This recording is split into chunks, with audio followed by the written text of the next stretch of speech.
Welcome to Parallel Perspectives, conversations with leaders who don't just think differently, they build differently. I'm Nathan Trail, and you know something that's really rare to find is someone who can diagnose a car engine, fight fires at 2 a.m., and show up Monday morning to lead digital transformation at the world's largest battery manufacturer. Mike Conley didn't take the traditional path to CIO. He spent 6 years as a traveling consultant, lived through corporate buyouts and banking, volunteered as a firefighter for 3 decades. Somewhere in there, he figured out that technical depth matters less than knowing how to make people comfortable with change. And that sometimes the skills that matter most come from places that have nothing to do with IT. This one is different. Mike, welcome to Parallel Perspectives. We're excited to have you. Thank you, Nathan. So let's start with the early years. Take us back to the beginning of your career. How did you get started in technology, and what were those early years like? Yeah, so, actually, when I was 18, computer was not in my vision. Even college wasn't. I was an ASE certified mechanic. But at that time, really technology was embedding itself in vehicles. So I had a kind of fork in the road. I either take college and down a computer path, or I studied dedicated computers and cars. And I opted to go left instead of right. That's kind of where it started. I've always had a passion for technology in general, but this was, I would say, a thwarted effort to go, okay, let's get a degree, and this is what it'll be in. And walking out of college there, with very little knowledge on, we'll say, the way the world really worked in IT, but spent my first 6 years as a consultant, which I love. That's cool. So you spent time as a consultant, and my understanding from our previous conversations is you've traveled a lot to different countries during that time, which is pretty cool. So, two questions in that. What drew you to that work initially, and what was your top 2 or 3 countries that you visited and why? Yeah. So what really drew me to consulting at the time, really, the internet wasn't what it is today. So you're going to get jobs by word of mouth, right? Blind applying all over. And really, when we came out of college, the only thing they kind of argue with was, here are some local agencies, right? So kind of ended up there. But what really did attract me was the potential of not having a singular job, meaning I can go from architecture to network architecture, et cetera. So that was intriguing. Although I would say in my early stages, I had no clue on what really that meant. It just sounded intriguing. But that gave me a lot of opportunity to really build a wealth of knowledge and experience and learn from others that I work with. And I would say, as far as the second part of your question, what countries were the most enjoyable to visit or unique? I did spend some time in Poland. I spent some time in Germany. And I would say Germany was the most interesting by far. I got to, it was my first time to Germany. I both spent time in Düsseldorf, which was interesting because a lot of the where we're getting our beer from, right? At the end of the day, hops is made there. So, and it was like seeing two different cultures because I was up in Munich, very city-like, right? Really, and I did get to ride the Autobahn. I did not drive at the time. The CIO drove me around a bit, but yeah, so it was very enjoyable. Culture was wonderful. Just got really acclimated to kind of having two different, and it was a short ride. You're talking about 4.5 hours, maybe 5 hours, and just a difference in both culture from a personality perspective inside the city area, and also just restaurant eating. So I got to experience quite a bit. So I loved my time there. I spent about a week and a half, roughly to 2 weeks, just in that country alone. That's cool. And it's funny you say it your favorite country based on some things that someone in their 20s would definitely base it on, beer and schnitzel and the Audubon. So I probably would have said the exact same thing. Germany is a really cool country. And so after that phase of your life, Mike, when did you start to think about settling down and finding something a little more permanent, and kind of what drove that? thread of decisions in your life. Yeah. Not that travel wears on you, but it can. But certainly, I think I would establish a relationship, and it's great being a consultant. Don't get me wrong. I don't want to cast shade on that at all. It got me where I was, where I am even today in my career. It was a wonderful journey, but really, I wanted to be a little bit more homebound, right? I wanted to start looking for a house, et cetera. Those weren't in the cards. I barely stayed any time in my apartment at the time. I'm like, okay, let's Yeah. settle. So that kind of shifted. So really, I started aggressively looking at localized jobs here in Berks County, Pennsylvania, and ended up landing a job with Sovereign Bank, which eventually became Santander, and I was there for that transition. Oh, cool. Okay. So a lot of kind of settling roots. Like you said, you did land in Berks County. You've actually, built, personally and career-wise, a very extensive network in that area of Pennsylvania and outside of Philly. So how does that happen? And I'm asking this question also keeping in mind young tech executives and tech managers trying to build their career. How did you build that extensive network, and how is that early stage part of landing in Berks kind of build your career and shape your career? Yeah, so there was, we'll say in the 90s and early 2000s, right? It was, like I said, the internet wasn't what it was or what it is today. But more importantly, was just kind of establishing. I knew sales guys, I knew technical sales, right? I also had multiple positions while I was a consultant, right? I did technical project management. I did technical sales. It varied all over the place, but what that really exposed me to was a ton of organizations, not to mention, competition, right? I'll say there was, 6 or 7 key players in the county. They all kind of had their own businesses or whatever. So you kind of got to know the players real quick. Which is interesting is how would that translate today, right? Like that could still happen, right? Somebody can still do consulting and still pick up that leverage. They're a little bit larger organizations now, maybe not so small, mom and pop. But genuinely speaking, I'm part of a organization called Set Fire that actually mentors. Set fire. Yeah, Set fire. Okay. yeah, Set Fire. It's an actual mentoring organization Oh, cool. that it's one of this gentleman's Ted's his bucket list. He said, "I'm going to help people get into IT, and it's specific to IT." So I'm actually mentoring an individual actually in Texas who goes to Louisiana, and it's normally college based. It kind of gives them what I was fortunate enough to have in the late 90s, early 2000s. It gives that opportunity, like, who do you know, right?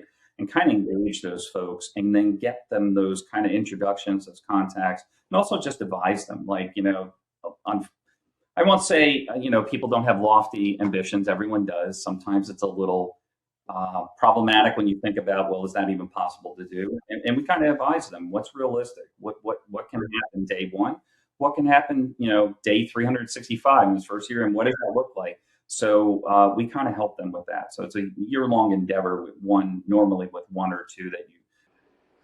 That's great. Yeah. I think it's important that you have that a more in depth over a long period of time, just versus just quick speed dating when it comes to mentoring, because the first is just very surface. What do you want to do with your life? What can I help you with? That type of stuff. But as you build that relationship with a mentee to a mentor, the richness of the amount that the amount of investment becomes richer. So even though maybe it's an hour at a time, it's a more rich in-depth experience for the mentee. So I really love that. That's something that you kind of have as a side thing. I'm very curious. Early days. So you personally have been a part of the NRI family, previously Core BTS, for a long time and have had relationships here. So you can certainly mention names, but tell me a story, early days, how many years ago and who, and about your experiences with NRI and some of the leadership here. Yeah. So, wow, if we go back, I mean, NRI, the players that are there today and where they all came from, right? So you have to kind of traverse back the clock a bit, right? To WorldNet, and there were other organizations at GE Capital. Where did they all come from, and how did they ended up at NRI? And if we go back to all the way back, there was really two players that were engaged in this, which at the time was DSS, which is my consulting firm I work for, and then a competitor, which was at the time Ameridata and was forged into GE Capital at that time. There were a lot of players there, right? So, Bob Sensink was one of them, Gary Scheib being the other. I actually was working on a project called Realm that was to convert Meridian Bank over to Core State Systems. Spent a number of months on that, but realized, and this was my very first gig out of college, right? Literally just a contractor, manpower kind of thing, right? Just hanging in there. No health insurance, right? The bottom of the barrel. Like, what am I doing, right? You were the mentee. Yeah, exactly, in totally. a sense. But I tried to focus on, okay, how do I land a more permanent gig, right? And I pushed there quite a bit. It was just not in the cards, just because we were all kind of project based. So I ended up actually landing a job at DSS. Walked in and kind of gave my 2-week notice, and the PM just went ballistic. Oh wow! Which it happens, right? Like, oh no, and it was really more in a panic state, and it came out. And my first experience was literally how I first met Gary Scheib and Bob Sensink. They didn't know who I was downstairs, right in the lab. Like, who's this guy? And they heard the commotion, right? And they came out. And they're like, "You all right? Yeah, I'm totally fine. Don't worry about it." Like, I just let it roll off, right? Like, young at that time, I was 20, 22. Yeah. So wow. I don't think anything really fazed me. Like, oh, is this important or not? But yeah, it did start my transition into that 6-year career of being consulting and traveling. So it was a good move, but I never really lost those players that were involved along that way, both in Realm and whatnot. And Ashley, who really mentored me during that time, Charlie Theater guy, who was unfortunately he's passed, but he really smart guy. We're going back to MetaFrame before Citrix was a thing. Really smart guy, and he really helped me kind of and helped me get moving in my career. Like, don't wait, you got to take opportunity. So I guess my Set Fire program, what I'm trying to participate in, is a way to mimic that, right? I really looked up to Charlie for a long time. So yeah. I love that. And you mentioned Bob Sensenig's name. Bob is still here. He's a legend. He that's one story about Bob and his legendary fingerprints on this company. There's probably 20 or 30 others. For those of you who don't know, Bob is one of our vice presidents of sales, based up there in that area of Philly. So, I'm curious about East Penn Manufacturing specifically. So, follow the roadmap through your career. How did you end up at East Penn specifically? Yeah, so I've had multiple jobs, over the years. I really, I was in the financial district for about 13 years of my career, and I loved it. Nothing wrong with it. Didn't like the threat of buyout, right? Banks always came with that, so it was a little tenuous. So really, I looked towards other opportunities, and I really did I like taking things apart, right? That whole kind of, so manufacturing really started to, and I didn't realize it at the time, really appealed to me. So I started to dabble into that area and really tried to focus in on a company that produced something, right? Not to say that, banks don't get me wrong. Um, Banks are lovely and we need them, right? But at the end of the day, I wanted to contribute to something. So that's kind of how I landed and eventually landed at East Penn, was to focus and stay in that manufacturing space. I did work at 2 other manufacturers, IFM Effector and Avantor Performance Materials, over the years, but really did land at East Penn. And what I was really trying to recreate, which was interesting, I had spent such a long time at Sovereign Santander Bank. I was really trying to recreate that. I was looking for a home. I was not looking for just another job opportunity, right? Because I could kind of differentiate: is this a consulting gig, or is this really where I can see myself, retiring, or at least 10, 20 years, whatever. So I was really honing in on that, and East Penn brought that.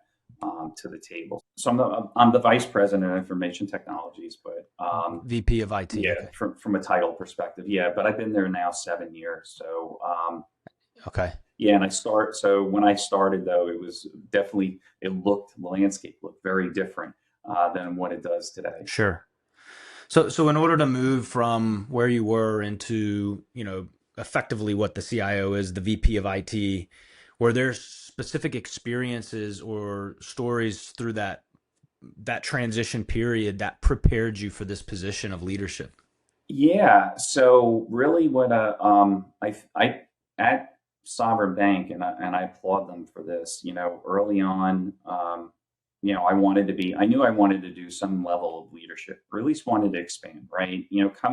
Being a consultant for 6 years, walking into a bank, I knew everything. Right. I could fix it. Like, you Of just course. right. Come on. Like and I was that individual, and I knew that wasn't a longevity thing.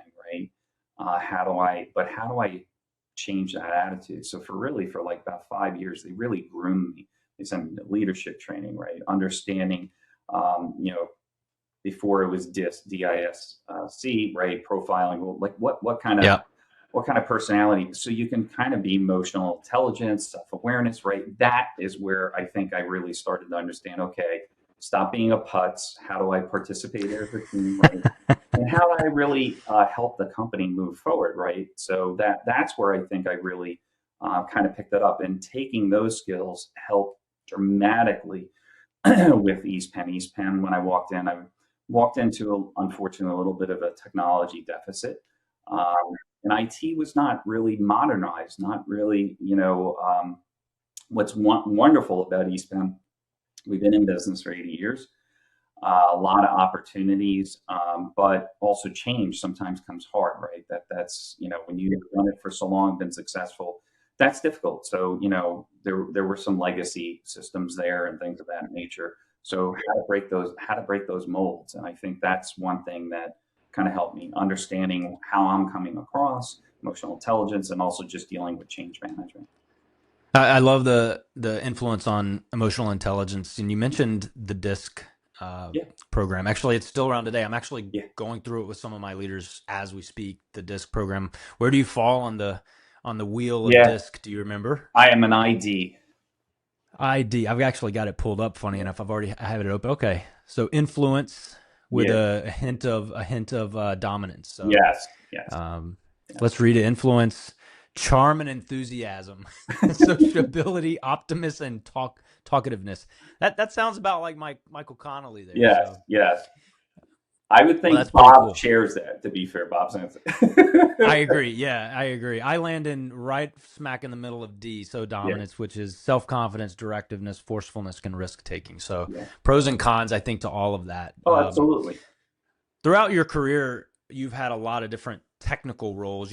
But early on, you were in the consulting space. You've landed up in as an IT leader. Yeah. So from one to the other, which consulting's probably a little less technical, you're back into a position of being a little less technical, but Mike Conley himself is very technical. Yeah. So I'm curious how you built that level of depth and why it matters for leadership.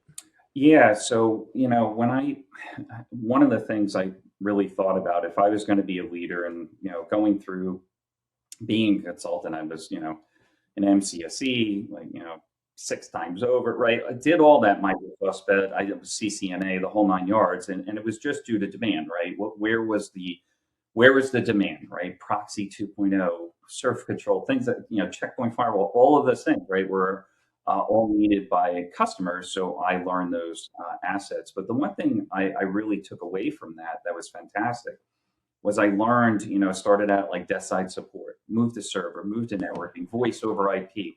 I actually did a product for those that are old enough that listen to Cisco IPTV. It was literally a Oh, broadcast system way back in the day, very low consumption of bandwidth, those types of things. And that really kind of changed my approach on my thinking process, right? From a leadership, like what I found is if you have a breadth of knowledge across, you don't need to be a subject matter expert in all of it, but having that breadth, you bring something new to the table, which means you can have folks talk shop. you can also get to a strategic level, right? Let's not get into the weeds of how we're working with voice, or what, but more importantly is, can I set a strategic direction and understand how those boots on the ground are going to need to deliver that, right? And I think that also kind of goes almost side by side with my disc, right? I'm worried about how this is going to impact the employee and understand what they're capable of, right? So I think that's where it's very important to understand the dynamics and also understand from a technology perspective, if you don't have that, I would say even somewhat breadth of knowledge, it's very difficult to challenge your staff thinking outside of the box, right? They're just coming to you with a solution, you're yaying or naying it. It's, are you offering a little something? Did you think about X? Did you think about Y? What is the other what's competition in that space look like, right? Are you really challenging them? And not to say that leaders can't. I just found that it's made my job so much easier understanding that technical. Yeah. And I feel like that's what makes you very unique, Mike, is you not only have awareness of, your leadership styles, and you practice and make mistakes in emotional intelligence variances and learn from those mistakes on top of the foundational technology and, your level of technical depth that you have. Those two combined almost makes you perfect for the role you're in today. And I think what a lot of young, and I'm curious your thoughts on this, what a lot of young, hungry, um, technologists, whether they're, following a technical path or following more of the business path, forget that it takes time to build that foundation. It doesn't happen overnight by watching a few YouTube channels, right? You can gain information, but Absolutely. how to now marry that with, enabling a business and, the strategy behind business decisions, it's a lot tougher to do by learning things overnight versus building that over, tens and twenties of 20 years. So, you know, I'm curious your perspective on kind of having built that foundation and leading to where you are today. Yeah, I think what I started to understand, I would say early and even maybe mid career is, and I took this approach of, do I understand the market space, right? Well, what's going on in IT in general, right? Not from a consulting or selling perspective, but do I know what's coming out there? And really, and can I prepare for that? How do we get ahead of the curve? Because really, technology is an enablement for the business, right? We need to enable the business. That's what drives, if you're not just in technology, if you're manufacturing, whatever you're doing, you need to enable that business line. And really, I started to research that quite a bit, right? So, and I actually took a hold of Intel, right? Intel works on this tick tock premise, right? So, left side, they make a major improvement and actually Yeah. announce a new product. The next year, right, they're focused on just improving that, right? We're going from Yeah. 2.4 gigahertz to 2.5 gigahertz, something similar to that. So what was interesting, it started to become like almost like predictable. Okay, well, if they do tick and tock and kind of apply that, like how do you introduce something new, improve on it, and then move on, right? Like how do you, so it became secular. In addition to, I lived through enough from an experience perspective now, right? Everybody centralized, decentralized technology, right? What, and how people consume that. And you're going to start to see this more. And I'm curious on if, I'm seeing AI even come now to local data centers, right? There was this big Yeah. boom, et cetera, right? Everybody's got to build, but, part of the challenge there is, besides natural resources, water, or even having electricity, really boils down to is there's a safety security aspect to it as well. But is there these one-offs now that you're going to start doing on-prem? Is that the tick of that, right? From an Intel Yeah. perspective, is that it? I don't know, but we're trying to prepare for that, right? To understand how that plays out, right? What are we going to look for locally? Because I think if we look at all localized data centers that are out there that people still have on-prem, still maintain, right, for whatever Yeah. reasons, there's opportunity there. So how do you prepare for that, and how do you kind of crystal ball that? Yeah. That's an interesting topic is AI coming back to the data center and away from the cloud.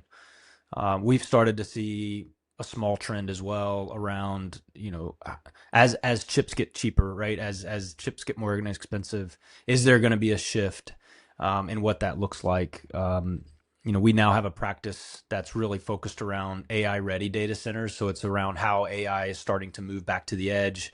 And so, it's an interesting phenomenon that, we'll see where it goes. Things are shifting so fast right now. It's hard to, for any, even integrators to keep up with what's going on. So it'll be an interesting shift in technology over the next 2 to 3 years, I think. Yeah, I agree 100%. I'd like to see what happens in like 2030. What does that look like? It's going to be very different than today, right? That's right. That's right. Let's talk about East Penn Manufacturing a little bit more. Can you help us understand what specifically does East Penn do, and where and what within the industry? So what does East Penn do, and where is that industry heading? Yeah, so really, and we'll boil it down to, yes, we produce batteries. We're an energy storage company, right? So we produce anything from automotive, truck, railroad, even into government work, right? Department of Defense. We also enable motive power, right? So how is your Amazon product, right, going to hit you, right? Those are all either lead acid or lithium ion. We are in both in those. We are in both spaces. I would say, though, by far, we lean on our lead acid, which has served us well over the last, 75 years that we've been in business. But we do have a lithium ion offering as well. That's been the main focus. We haven't looked and haven't swayed into diversifying from energy storage. But in addition to that, we provide services and obviously batteries, but services along with that to really hydro plants, right? Or even to the point of we're going to put in a data center, right? Microsoft or an Amazon, right? We will provide battery backup storage facilities to those entities. And where is it going? And I'm curious on this: is our battery technologies changing? Absolutely, right? Lithium ion's been it's gotten some bad press, right? Particularly over the last several years, right? Can't have e-bikes inside apartment buildings, right? In New York, there are other forms of that, right? That are in play. So, and where do we take that? Is lead acid going away? And I get that question a lot, right? Is lithium, right? Are you going to focus on? We are focused on that, but lead acid isn't. It has a place. And actually, what's interesting is even with EV technology, the value add there is it's an independent technology, right? It's almost like adding redundancy, right? Like it's similar to what we do on a daily basis in the data center. And it has the same type of capabilities and outputs, right? We need to tailor that chemistry and that life cycle process to it. And really what's happening is you're starting to see that playing field level out a bit, right? There was a discernible value add to lithium ion, and lead acid is in a short run behind it from a cycle time perspective. But we see that being that playing field becoming a little bit more level. And Yep. now that's today, right? And then tomorrow they'll develop the next lithium type of product that's a little bit safer, whatever. But that's the course of action, right? How much do we change the chemistry, and where can we take it? I actually can appreciate, changing from a consumer. Speaking as Nathan Trail, the consumer of a battery has just always been there. I take advantage of it. I just assume this is what's needed to power certain things like my remote control car or Yeah. my car or my cell phone or, a lamp or a flashlight. But changing the concept to its energy storage really kind of opens the box a little bit. I've been dabbling a little bit into kind of understanding the politics and long-term strategy around solar. Yeah. And as I dig into it, the federal government is moving more funding away from solar and more into energy storage. Correct. And it kind of opened up my eyes. I was like, wait a minute, batteries are actually almost more important now than what I'll call energy edge, kind of like at the edge, solar power, wind power, water power. Like all of those things are very important. But the storage of that energy is almost, if probably more important and complex, and is probably getting a lot more visibility from a macroeconomic perspective. Mm-hmm. they're shifting a lot of that funding, as I said, to battery storage versus just actual solar panels themselves. So I'm curious, as the world evolves, not just the technology and the industry, but as the macroeconomic situation evolves, what role does IT technology play in that for your Yeah. industry? So that's a great question, and why do I say that is, the blurred lines between IT and OT, right? So is it an OT thing or is it an IT thing, right? Reality is it's going to be both. And right now, with whether it's lithium or whether it's lead acid, because that's now coming, because we have all these wonderful phone devices in our hand, all get data at our fingertips, even though we may not need it, right? Everybody wants it. It's a consumer demand. Battery management software, right? This is kind of where we're at. And that's going to have an integral part. You're going to see both players. You're going to see folks from IT, folks from OT. There's a specific barrier, which is in all cases, which is security, right? I was fortunate enough to speak on behalf of East Penn.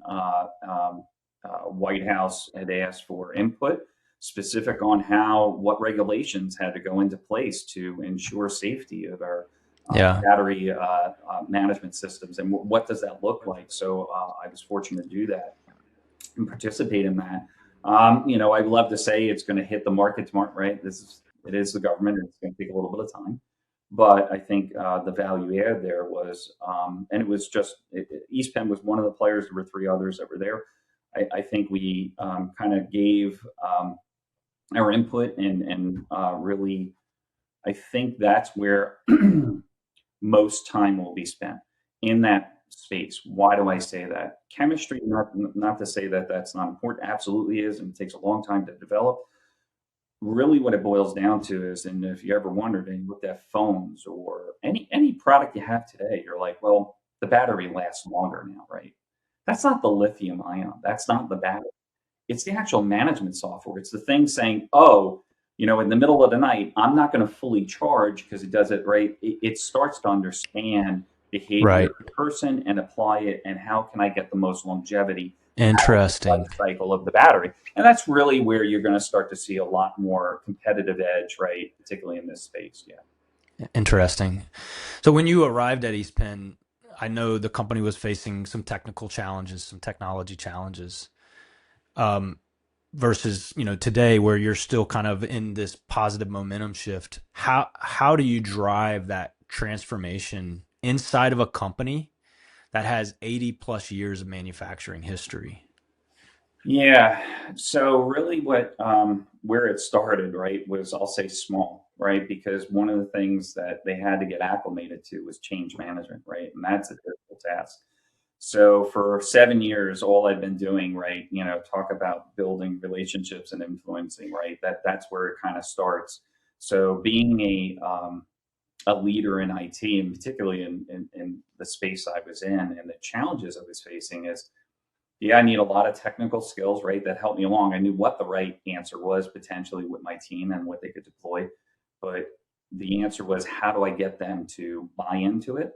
Right. Number one. And it wasn't about finance. It wasn't money driven. Like, oh, we're not going to spend $1 million on that. That wasn't the problem. Really, what it was boiled down to, and when I look at success factors of projects, is, did they adopt it? And what was that adoption rate, right? Many years ago, I was on a SharePoint project. We had like a 26% adoption rate. Like, this is when it first came out, but in material. You know how much we put, like 400 and something thousand into this, and like we have 26% of people using it. Like, that was an utter failure. Like, so you have to make sure you're, one, designing for what's needed, meaning, are they actually in the need and market space of this product? And secondly, really was, how do I handle that level of change management? Why is this okay or it's not? And we do a lot of custom code, right? I have uh, over 3 dozen programmers, right, on staff. And even them, like, how do I get them reinvigorated? Yeah, I know we've been working on this, but we need to work that, and really spin that. And that takes a lot of time and effort, right? It's not a fast pace, it's a slow roll. But what I realized was, once you kind of map that out, everyone started to get a little bit more acclimated, a little bit more adjusted, right? First cloud solution came in, that kind of thing. Yeah. Then it became easier. Now the ball was rolling. It was just, okay, what's new? What's exciting? What's the next win for them? Yeah. And I think it's important. You talked about change management. I 100% agree with you. And I wish CIOs and IT decision makers would bake in business enablement into their project budgets. A lot of time that's the first line item that's struck out, Yeah. or just not even thought of. And we certainly have invested heavily into our business enablement practice and change management practice. And so anytime a large scale transformational project is on the cusp, it's almost as if, why waste your money if you're not going to enable the business to know how to use and manage the technological change? So it's I'm happy to hear you say that, just because I don't always hear that across CTOs and CIOs, and it's almost a forgotten piece that can be a decision maker between success and complacent technology. So the other areas with IT that I'm curious your perspective is how to move IT from a cost center to a value driver. Yeah. How do we move that shift of thought from, we're just a data center with a bunch of racks, to actually driving business value, revenue upticks, that type of stuff? So curious your perspective on that. Yeah, and I went into East Penn even kind of doting that, almost that tagline, right? I don't want to say I use it as an anchor point, but I do refer to it a lot. We're looked at as nothing more than a consumer of income, right? Like, we're any capital, right? Any operational cost, we're just there. But genuinely, that was part of our transformation effort, right? How do we be customer driven, customer focused? Because at the end of the day, whether anyone in IT in any facility that you're at, whether it be financial, manufacturing, doesn't matter. There's always someone else that can handle that role, right? So what are you bringing to the table that is different? What's your differentiator? It can't be service, right? From just well, I could deliver you a server, I could deliver networking. Like, okay, well, great. It's how intrinsic can you be, and then can you bring them along that journey? Kind of focusing a little bit back onto even the change management aspect. Once they got acclimated to it, right, they need to. Why? We just talked about 2030 not looking like today, right? AI is going to change that whole parameter. So if we're doing that, how do they accept that level of change? And can we be the steward of that? So really what the value add was starting to build more customer relations at East Penn, our internal customer, in addition to looking at and engaging with, from a business analyst perspective, right? Business analytics. How do we enable that business? How do we give them data, right, to make decisions, right? That's going to be a real driving factor. And what we were saying, we can bring you to market on that, right? Now you've changed the tide. We're involved in AI. We're making more powerful decisions with better data, right? Now that gives us a competitive advantage over our competition out there from a battery manufacturer. That will lead to change. That will lead to change in the business. And we are there. Yes, we're just one spoke in the wheel. However, though, we're an integral part of it now, instead of just being an ancillary. Yeah.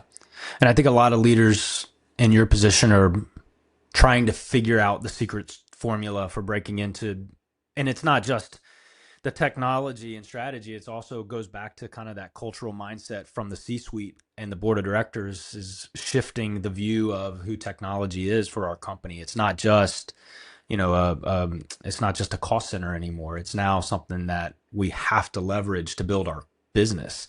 So it's important to understand the difference. Kind of going outside of the office for a bit.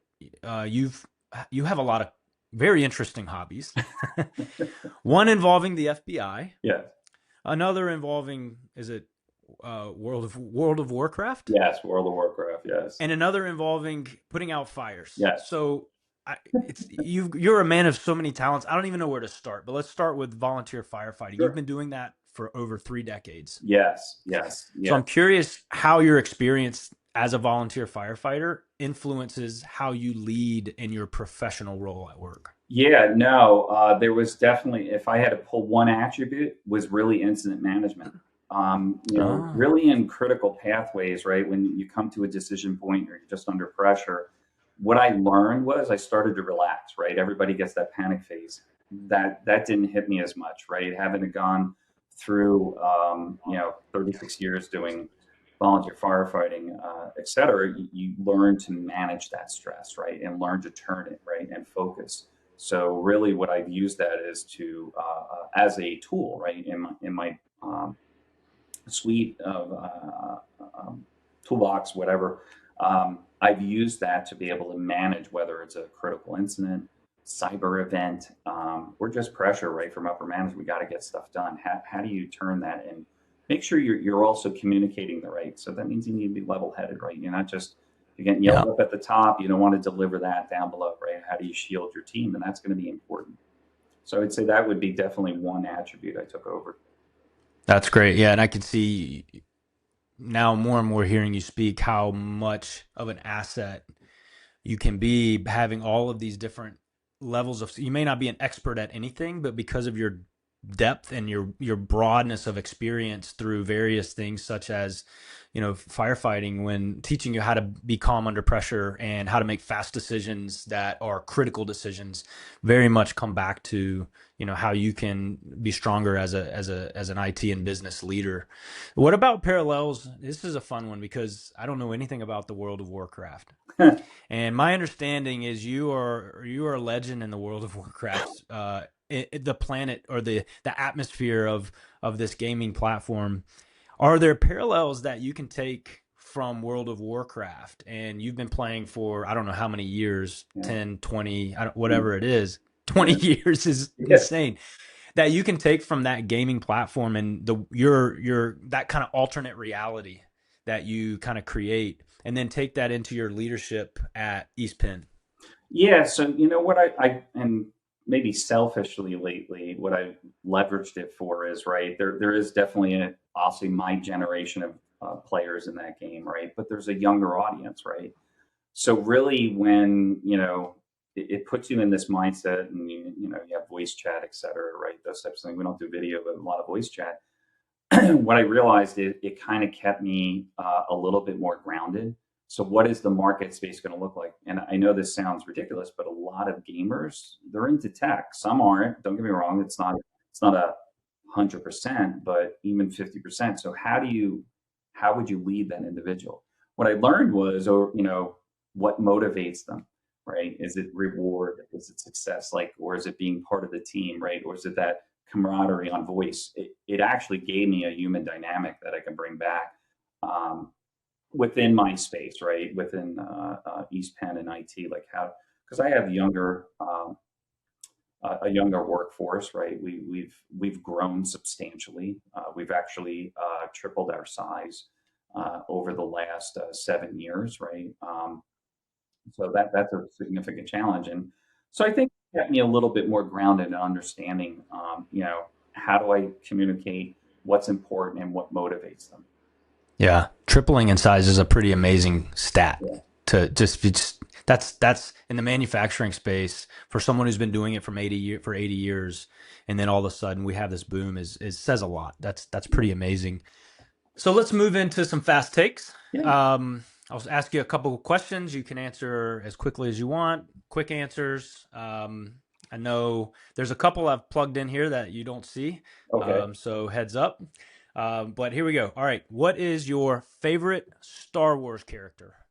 Favorite Star Wars character, probably Luke Skywalker. Luke Skywalker. I Yeah, would probably say the same thing. I used to have blonde hair when I had hair, so I yeah, always fancied myself like a Luke or a back in our generation. So, yeah. one word that describes your leadership style. So it would be a concerned expectation. I have Oh, there you expectations, go. but I really want to understand how that impacts their lives, right? Mm, am I out of focus and out of turn, or what I'm asking for is just not possible. So I want to be sensitive yeah, to that. it's almost like a level of empathy. Almost like Yeah, empathy absolutely. is concerned expectations. That sounds like a new book that we should write. Absolutely. Not to be confused with great expectations. All right, next Yeah. question. What is the most underrated quality for technology leaders? What's the most underrated quality? I would say communication. Mm. What I'm starting to see is more and more folks are ignoring that from and what I've found is if we get not to poach from any particular consulting firm, we found folks that do consulting, um, right? They have to have some level of engagement, right? Those soft skills are becoming a lot more important, and folks that are just coming maybe out of college and landing a job and not doing that kind of event, they're a little bit more sheltered. Having those soft skills is extremely important because I see technology, as digital maturity elevates in a company. Not to say you're doing less, but you're enabling more, which means there's a shared hand in that technology, right? Putting the Yeah. fingers at the keyboard. So you're going to need different skills, right, to manage them. All right, last question. What would be your walk-up theme song? Walk up theme song. Hmm. Walk up theme song. Somehow I feel like something with adversity, kind of like a Rocky theme, just A facing Rocky, over. like Yeah. Eye of the Tiger? Yeah, only because I think over the years, whether there's been adversity in my life or just challenges, right? You're not going to get there. You're not going to do this. I even had early on in my career, like, weren't you like a grease monkey before you came here? Like those type of things. Yeah. I use that really to empower myself, right? And Mm. overcome. So I love facing adversity. I love people underestimating me, right? That becomes one of my tools in the belt, right? That's an advantage. Sure. Underestimate, please. So yeah, so I think that would probably be the best. Yep. And any theme song coming from a hero of the Philadelphia area, like Rocky, is very fitting, I think, as well. Yeah. But Mike, you've been awesome to have. Super cool conversation. I wish we could go longer. You got me intrigued on multiple things. And for the rest of you folks out there, this guy, his journey from traveling consultant to leading digital transformation at one of the world's largest battery manufacturers shows how diverse experience, technical depth, and commitment to service create authentic, true leadership. His story, it reminds us that the best leaders often take non-traditional paths and that the skills we build outside the office, in Mike's case, decades of emergency response, can be just as valuable as what we learned in it. So, thanks again, Mike. Thanks. Until next time, keep building, stay grounded, and lead with purpose. Thank you very much.